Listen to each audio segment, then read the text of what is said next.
So during the ancient Greece periods, many portraits or sculptures were made out of marble, and a lot of the sculptures that were created had a purpose. So basically the purpose were to kind of tell a story and also acknowledge the figures prominent in that time period.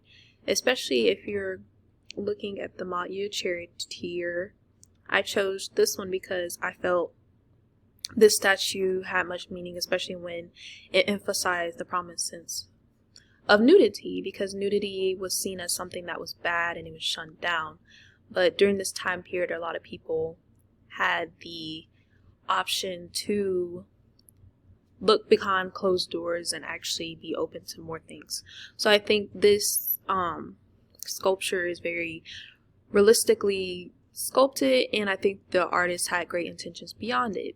And if you're also thinking more like developing more into the ancient Greece period timeline, you can also relate to how realistic this sculpture is and how it faces in this type of time frame, especially regarding how artwork towards this time period was really realistic, and a lot of people appreciated beautiful work. So I really wanted to just touch on this statue because, well, for one, it looks like they chiseled everything.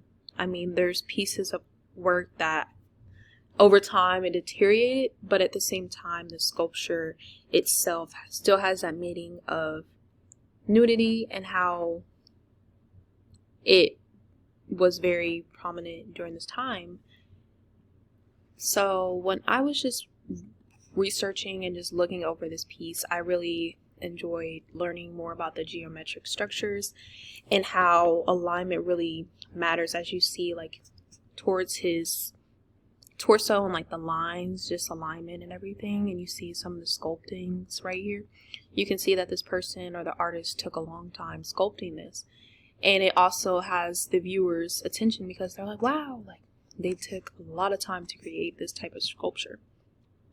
And another thing that I really noticed was just the amount of just the creativity of this sculpture. Like, it kind of resembles a man's body, but at the same time some people believed it was female, so it kind of takes two different viewpoints as well. I just noticed that that during this time period, society had different viewpoints of nudity, and I think that really stuck out for me when reviewing this particular piece of art. And people chose to influence various perspectives, and I think the reality of this piece is to take away from based on society and just feel free with art.